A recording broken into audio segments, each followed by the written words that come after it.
যেমন কিছুদিন আগে আমরা জানতে পারলাম আয়াতুল্লাহ আলী খমিনি। আমরা আমাদের দেশের লোকেরা ওলি আল্লাহ কই, কিন্তু ইরানের তারা ওলি আল্লাহ শব্দটা ব্যবহার না করে আয়াতুল্লাহ শব্দটা ব্যবহার করে। প্রত্যেকটা নবী ওলি আয়াত, আল্লাহর নিদর্শন, আল্লাহর প্রতীক। তাই নবী আলী, হযরত মা ফাতেমা, হযরত হাসান হোসেন এবং হযরত ওসমান রাদিয়াল্লাহু তাআলা আনহুম, তারাও কিন্তু আয়াত। তাদের অস্বীকার করছে সাহাবীরা, করছে না করে নাই? আল্লাহ তো এই কথা কইছে, ওমা ইয়াজহাদু বিআয়াতিনা ইল্লাল কাফিরুন, কাফের ব্যতীত আমার আয়াত বিধানকে কি অস্বীকার করে। হযরত আলীকে আল্লাহ মনোনয়ন করছেন, ইন্নামা ওয়ালিয়ুকুমুল্লাহু ওয়া রাসূলুহু ওয়াল্লাযীনা আমানুল্লাযীনা ইউকিমুনাস সালাতা ওয়া আতুজ যাকাতা ওয়া হুম রাকিউন, সূরা মায়েদার 55 নম্বর আয়াত। তোমাদের ওলি একমাত্র আল্লাহ এবং তার রাসূল, এবং ওই ব্যক্তি যে ঈমান আনছে, সালাত কায়েম করতে রুকু অবস্থায় দান করছে।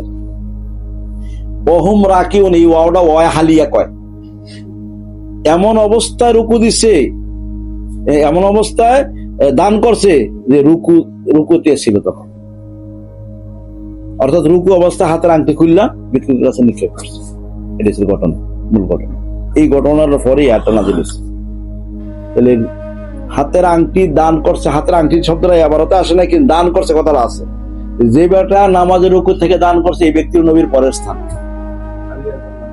তাইলে এই নীল আকাশের নিচে আল্লাহর রাজ্যের ভিতরে নামাজের রুকুতে থাইকা দান করছে আর কে কে আছে?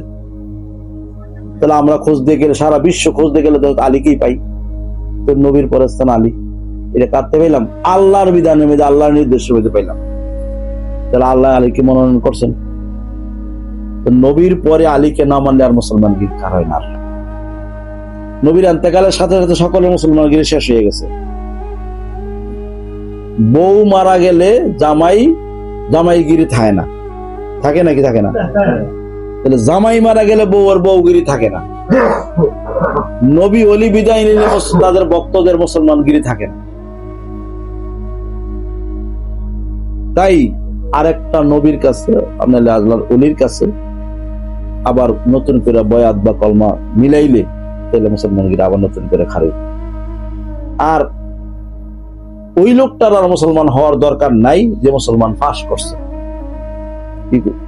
মুসলমান ফাঁস কেমনে করে? যে আল্লাহর সাথে একাকার হইয়া গেছে, কোনটা আল্লাহর কোনটা আমি, ফাঁক করার ব্যবস্থা আমার কাছে নাই। তাই আর আমার আর কারো কাছে বয়াত নেওয়ার দরকার নেই। একটা লোক, একটা ছেলে অথবা মেয়ে একটা ডাক্তারের কাছে পড়তে পড়তে পড়তে পড়তে দীর্ঘদিন পড়ছে, পড়ার পরে তার সে ডাক্তাররা শিখছে বা বুঝছে পাইছে, এবং তার নাম আমার আগে তার ডাক্তার লেখে না। যেমন আব্দুল করিম, সে ডাক্তার হইছে, এখন আব্দুল করিম কিন্তু নামের আগে তার ডাক্তার আব্দুল করিম লেখে। ডাক্তার তার ভিতরে আইসে নাকি আইয়ে নাই, মানে তার ডাক্তারের ভাগ করানো যাবে না। কোনটা ডাক্তার আর কোনটা আব্দুল করিম একটু ভাগ করে দেখান যাবে না, একাকার হয়েছে না। তখন আর তার অন্য কোন ডাক্তারের কাছে আর গিয়ার শিক্ষা নেওয়ার দরকার লাগে, সে নিজে এখন ডাক্তার হইয়া গেছে আর কি। ঠিক তদ্রুপ ডাক্তার আর আব্দুল করিম যেমন ফাঁক করার ব্যবস্থা নাই, আল্লাহ আর একজন আল্লাহর ওলির মাঝখানে এরকম আর ফাঁক থাকে না, ফাঁক করা যায় না। বিদায় তার আর কারো কাছে বয়াত নেওয়ার দরকার লাগে না। এমন হইলে, আর এমন হওয়ার আগ পর্যন্ত বয়াত নিতে হয়।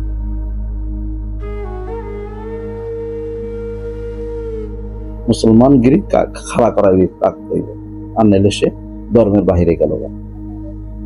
নবীর যুগে সাহাবী যারা নবীর পরে ইন্তেকালের পরে আলীকে মানতে পারে নাই, তাদের আর মুসলমানগিরির রায় নাই।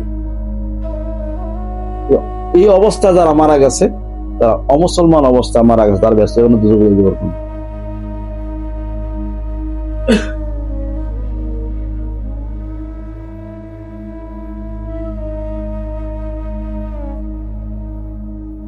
সাহাবী নামটা সার্থকটা কি জানো? আল্লাহ কি এই কথা কোরআন শরীফে লেখছে? নবীর সাহাবী যারাই হইছে, যে কোনো মুহূর্তে 1 ঘন্টা লাগে সাহাবী হইলো, তুই আছে? কোরআন শরীফে এমন কথা তো লেখা নাই যারা নবীর যুগে 1 ঘন্টার জন্য সাহাবী হইছে, 1 ঘন্টা পরে সে সাহাবীর থেকে ফাঁক হয়ে গেছে, সাহাবীগিরি আর নাই। সাহাবী হওয়ার তো শর্ত দেওয়া হয় নাই কোরআন শরীফে। কোরআন শরীফে হয়েছে মুমিন হওয়ার শর্ত। মুমিন 3 প্রকার: মুমিন বিল গায়েব অথবা বিল ইয়াকিন, ইলমুল ইয়াকিন, মুমিন বিল আইনুল ইয়াকিন, মুমিন বি হকুল ইয়াকিন। 3 প্রকার ঈমান, অর্থাৎ ইলমুল ইয়াকিনদারি মুমিন, আইনুল ইয়াকিনদারি মুমিন, হকুল ইয়াকিনদারি মুমিন। অর্থাৎ এক কথা হকুল ইয়াকিনদারি মুমিন যারা হইছে তাদের আর কারো কাছে বয়াত নেওয়ার বা কারো গুরু মানার আর দরকার লাগে না। যারা ইলমুল ইয়াকিনদারি এবং হকুল ইয়াকিন আইনুল ইয়াকিনদারির অবস্থা আছে তাদের আর বয়াত নেওয়া লাগে, বাকি তার রাস্তা বাকি রয়েছে। উদাহরণ, আপনি গরু মোড়ে হোমনাথ থেকে গা বাস উঠছেন, ঢাকা যাবেন, গরুপুর বাজারে গেছেন, বাসটা নষ্ট হয়েছে, এটা আর চলতো না, ঢাকা যাওয়া শেষ। যদি ঢাকা যাইতে হয় তাহলে 8টা বাস উঠান লাগবে নাকি? যদি না উঠেন তাহলে ঢাকা যাওয়া শেষ, ঢাকা যেতে পারলেন না। এরকম যারা ইলমুল ইয়াকিনদারি হকুল আইনুল ইয়াকিনদারি হয়েছে, হকুল ইয়াকিনদারিটা সামনে বাকি রয়েছে, তাহলে আর বাকি পত্র সবকটা কারণ নিজে নিজে ভাবু আরেকজন ওলিয়াল্লাহ থেকে আনতে আনতে এই পত্র বাকি হইতো। তারা যদি ওলিয়াল্লাহ হইতো সাহাবীরা, বাকি সকল সাহাবীরা, তাগর আল্লাহ এ কথা বলার দরকার ছিল না যে আমার পরে আলীকে মাইনা চলো। মান কুনতু মাওলাহু ফা আলী মাওলা, আমি যাদের যাদের মাওলা আলী তাদের তাদের মাওলা। কেন বললো কথা? এটা নবীর ঘোষণা। আর আল্লাহর ঘোষণা হইল নবীর পরের অলি হইল তোমাদের, যিনি নামাজের রুকুতে থেকে দান করছে এই লোকটা, নাম কয় নাই।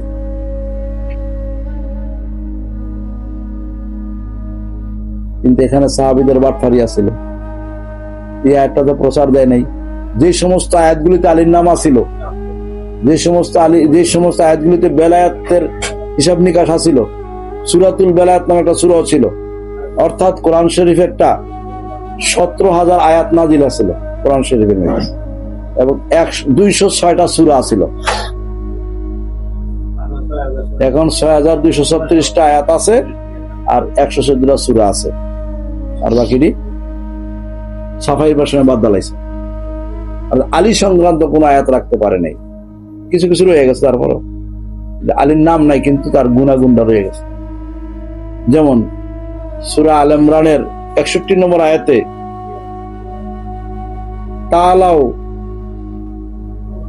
আনফুসানা আনফুসাকুম ওয়া আবনানা আবনাকুম নিসানা নিসাকুম আনফুসানা আনফুসাকুম নাফতাহিলু ওয়া নাজআলু লানাতাল্লাহি আলাল কাযিবিন। ইহুদিদের সাথে নবীজি বহস করতে গেছিল, কে সত্য আর কে মিথ্যা। আমরা সকলে মিলিয়া ইহুদিদের লোক তারা আসবো, আর বলা হয়েছে তোমাদের ছেলেদেরকে, তোমাদের বিবিদেরকে এবং তোমরা নিজেরা উপস্থিত হইবা, এই উপস্থিত হইবা, আর উপস্থিত হইয়া সকলে মিলিয়া যারা মিথ্যুক তাদের উপরে আল্লাহর গজব হইবে, সেই দৈল্লা ছাই হয়ে যাবে, সকল মিলিয়ে আমরা দোয়া করবো আল্লাহর কাছে, অভিশপ্ত কর্ম। তখন নবীজি এই ইহুদিদের এই ডাকের মধ্যে মা ফাতেমা, হযরত আলী এবং হাসান হোসেন রাদিয়াল্লাহু তাআলা আনহুকে লইয়া গেছে।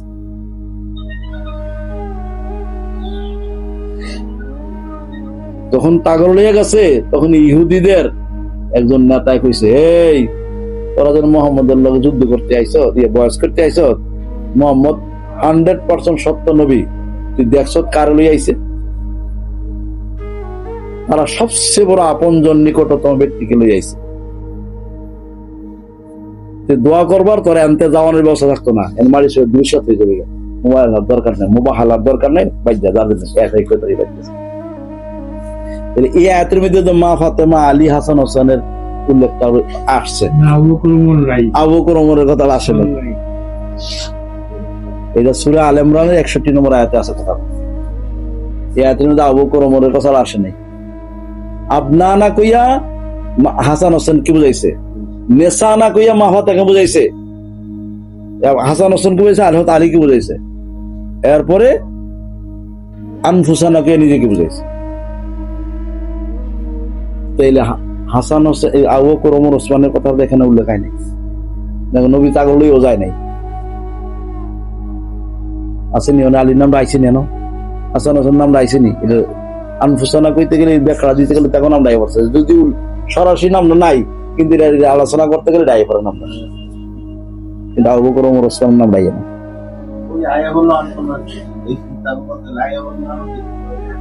আনন্দের জন্য বলতে এটা বাহ্যিক ভাবে নামটি উজু করে দিছে, যারা একটু গভীরে বুঝছে তারা বুঝে নিব আর কি, এরকম। আপনি দেখেছেন আগে একটা কথা বলেন, আমি যার মাওলা আলী তার মাওলা, এই কথাটা তো বেশিরভাগ শিয়ারা, ইরানের শিয়ারা মানে নিতে, হ্যাঁ করে বাংলাদেশে অনেক মানুষ কাফের হয়ে গেছে। বাংলাদেশের মানুষ তো ওয়াহাবি, কোন কারণে কাফের হয়? ওই যে অনেক কইলাম সাহাবী পক্ষে অনেক সাহাবীদের বিরুদ্ধে গেছে, আলীকে যারা মানে নাই নবীর ইন্তেকালের পরে, মানে তার কথা মুসলমান টিকে রয় নাই, এই কথাটারই তারা বাংলাদেশে আলেম নামের ব্যক্তিরা কয় তারা বড় বড় সাহাবী করে মানে না, তার লেগে তারা কাফের। সাহাবী না মানলে কাফের, হাসে কনসিবে কনসিলে আছে আয়াত না মানলে কাফের, কিন্তু এই সাহাবী পাক পাঞ্জাব সাহাবীর এই আয়াত কথাটা যারা বুঝে না তারা, তাহলে কথা বলে হ্যাঁ ঠিক আছে, হেরাই ঠিক, হেরাই খাঁটি মুসলমান। অবশ্যই আলেমের সব কিছু তারা খালি গৌতি আধুনিকতে কিছু অংশ বাড়ায়, বাড়লে কিছু আলী উলিউল্লাহ না কইছে, নবীউল্লাহ কইছে, তারা তো নবীও মানে না, তারা মাদ্রাসা বানাইছে কোন নবীর মানতে গিয়া, কোন নবীর সুন্নত মানে, কোন নবী মাদ্রাসা বানাইছে, মুক্ত বানাইছে, এটা কোন নবীকে মানতে গিয়ে মাদ্রাসা বানাইছে? আবু বকর ওমর ওসমান মাদ্রাসা বানাইছে, তো কারে মানতে গিয়ে তারা মাদ্রাসা বানাইছে, মুক্ত বানাইছে? নবীও মানে না, সাহাবীও মানে না, কোরআন মানে না, তো কোরআন যখন মানলো না তারা মুসলমান হইলো কোন অর্থে? কোন অর্থে মুসলমান? কোরআনই মানলো না, মসজিদে চাকরি করে কোরআন মানতে গিয়া, টেয়ানে বেতন নেই কোরআন মানতে গিয়া, মাদ্রাসা মুক্ত বানাইছে কোরআন মানতে গিয়া, তো কোরআনই মানলো, নবী মান না, তারা মুসলমানের কোন অর্থ? মুসলমানের বর্তমান জীবিত আল্লাহর মনোনীত নির্বাচিত ব্যক্তি নবী অথবা ওলি আল্লাহ। এখন দুনিয়াতে নবী নাই, এখন আল্লাহর ওলি আছে, যেমন চারজন লোকের আল্লাহ নিয়ামত দিছে, আল্লাহ জিনা আনামাল্লাহু আলাইহিম নাবিয়িনা ওয়া সিদ্দিকিনা ওয়া শুহাদা ওয়া সালিহিন, আল্লাহ নিয়ামত দিচ্ছেন যাদেরকে, তারা হইলেন নবী, তারা হইল সিদ্দিক, তারা হইল শহীদ। সকল নবীরা নিয়ামত পাইছে, সকল সিদ্দিক, সকল সালিহিন, সকল শুহাদারা নিয়ামত পাইছে। এই নিয়ামতদারীদের লোকেদের হইল সবচেয়ে বড় আপনজন, এবং তাদের রাস্তা হলো সিরাতুল মুস্তাকিম। এই তাদেরকে মানাটা ছিল ধর্ম, মানে তাদেরকে তো মানে না তারা, মানে কোরআনে যারে মানতে আল্লাহ কয় তারে তো মানে না, তো তারা কেন মুসলমান? আল্লাহ কারে মানতে কইছে, কারে মানতে নিষেধ করছে, এই কথাটা তো আল্লাহ কোরআনে খুঁজে বার করে নাই। হযরত আলীর সাথে যুদ্ধ করে, আলীকে আল্লাহ মনোনয়ন করছেন, নবী মনোনয়ন করছেন, সে আলীর সাথে যুদ্ধ করে তাকে বল মুসলমান কি খারাপ হয়? মাবিয়া যুদ্ধ করছেন আলীর সাথে,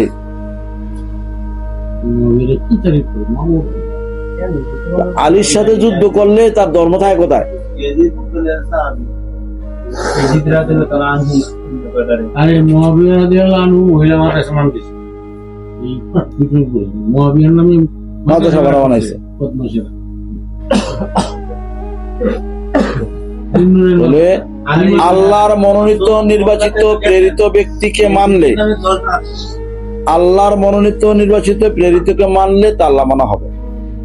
আমার মন মতন আমার ইচ্ছা যারে ভালো লাগে তারে মানলাম, এই কথা কইলে ধর্ম হইতো না, আল্লাহ মানা হবে না। আল্লাহর মনোনীত নির্বাচিত ব্যক্তি প্রেরিত ব্যক্তিকে রাসূল বলা হয়। আল্লাহ যাদেরকে মনোনয়ন করছেন, নির্বাচন করছেন এবং প্রেরণ করছেন, মনোনীত নির্বাচিত ব্যক্তিটাই আল্লাহর প্রেরিত। এদের একজন মানতে পারলেই আল্লাহ মানা হবে, যেভাবে আল্লাহ বলতেছে মাইয়িতুর রাসূল ফাকাদ আতাল্লাহ, রাসূল মানার নাম হইল আল্লাহ মানা। এই অর্থে হযরত আলী রাসূল, এই অর্থে হাসান হোসেন রাদিয়াল্লাহু তাআলা ওয়াসকুনি রাসূল, এবং এই সিলসিলায় সকল আউলিয়া কেরামগণ রাসূল। আল্লাহ রাসূল তিন প্রকার। আল্লাহর মনোনীত ব্যক্তি কারা? হাফেজ, কারি, মুহাদ্দিস, মুফতি, শাইখুল আল্লামা, ডক্টর, আমির, স্কলার, এই শব্দটি কি আল্লাহ মনোনয়ন করছেন, নির্বাচন করছেন? এই শব্দের ব্যক্তিদেরকে তারা তো আল্লাহ মনোনীত ব্যক্তি না, তাদের নামটা তো কোনো উল্লেখ হয় নাই। বুঝছে কোথাও পাইছেন যে হাফেজের নাম, কারির নাম, মুহাদ্দিসের নাম, মুফতি, শাইখুল আল্লামা, ডক্টর, আমির, স্কলার, এই শব্দের কোনো আছে? এই শব্দটি দিয়ে আল্লাহ ব্যবহার করে নাই। আল্লাহ সিদ্দিক, শহীদ, সলিন, সদেক, হাদি, মুর্শেদ এই শব্দটি ব্যবহার করছেন। নবী, রাসূল, অলি, অলি শব্দটা ব্যবহার করছেন। ইন্নামা ওলিয়ুকুমুল্লাহু ওয়া রাসূলুহু আল্লাযীনা আমানুল্লাযীনা ইউকিমুনাস সালাতা ওয়া তুযা যাকাত রাখুন। তোমাদের অলি হলো আল্লাহ এবং তার রাসূল, আর ওই ব্যক্তি যে ঈমান আনছে, সালাত কায়েম করতে রুকু অবস্থায় দান করছে। রুকু দান করছে আলী, আলী হইছে অলি। মুমিনের অলি হলো আলী, মুমিনের অলি হলো রাসূল, মুমিনের অলি হলো আল্লাহ।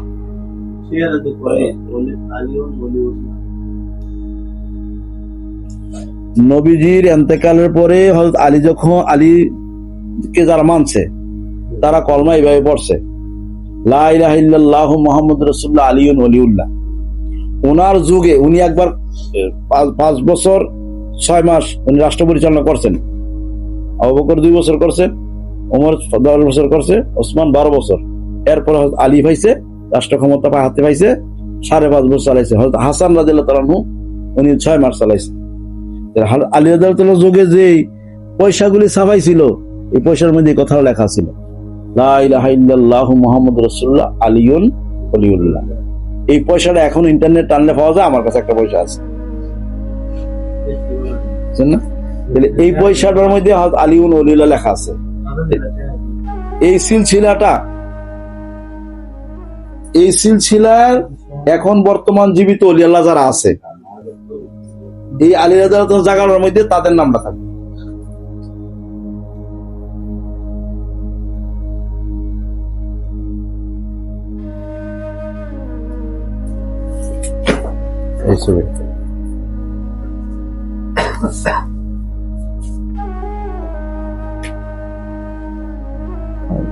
দেখো তো আসেনি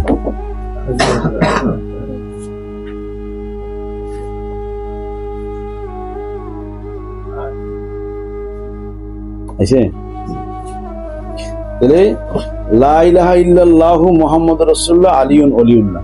এই আলিউল ওলিউল্লাহ, হযরত আলীর ওলিউল্লাহ তো উনিও এখন প্রকাশ্যে নাই, তাইলে এই জায়গাটার মধ্যে বর্তমান জীবিত ওলি আল্লাহ যারা আছে তাদের নাম তাইলে কলমা হবে ঠিক, আনলে কলমা হবে। নবীর মুহাম্মদ সাল্লাল্লাহু আলাইহি ওয়াসাল্লামের জীবিত অবস্থায় আল্লাহ ছিল গোপন, নবী মুহাম্মদ সাল্লাল্লাহু আলাইহি ওয়াসাল্লাম প্রকাশ। নবীর ইন্তেকালের পরে হযরত আলী ছিলেন প্রকাশ, আল্লাহ ও নবী ছিলেন গোপন। এখন হযরত আলীও গোপন। এই গোপন এই জায়গাটার মধ্যে আলী জায়গাটার মধ্যে যারা এখন ওলি আল্লাহ জীবিত ওলি আল্লাহ আছে তাদের নামটা এখানে যুক্ত হইলে কলমা ঠিক হইবে না। রাষ্ট্র না চালাইছে, তারা ধর বেলায়েতের অধিকারী না, তারা তো খলিফা কয়। এই খলিফাটা কি নবী ঘোষণা দিচ্ছে নাকি আল্লাহ ঘোষণা দিচ্ছে? তা করে নির্বাচন করছে, নির্বাচনে যাইয়া মনোনীত হয়েছে তারা, তার নিজের যেমন নবীর ইন্তেকালের পর তারা জানাজা দিয়া, নবীজির জানাজা কাফন দাফন না কইরা তারা বনি সাকিবার মদিনা থেকে 6 মাইল দূরে বনি সাকিবার খেজুর বাগানে তারা ইলেকশন করছে 3 দিন লাগাইয়া। সোমবারে ইন্তেকাল করছেন নবীজি, সোমবার ফজরের সময় করছে, সোমবার পুরা দিন গেছে, মঙ্গলবার পুরা দিন গেছে, বুধবারে 11টার সময় আলী, মা ফাতেমা, হযরত হাসান হুসাইন, মেকদাদ বিন আসওয়াদ, আবু যার গাফারি, সালমান ফার্সি তারা গোসল পরাইছে, কাফন পরাইছে, জানাজা দিছে, আলী ইমামতি কইরা তারা মিল্লা দাফন করছে। তারা বুধবারে 5টার দিকে খলিফা নিয়ত কইরা আমিরুল মুমিনিন নিয়োগ দিয়া জিন্দাবাদ কইতে কইতে মদিনা আইছে। আইয়া দেখছে যে আলী নবীজির দাফন কাফনের কাজ শেষ করে লাইছে।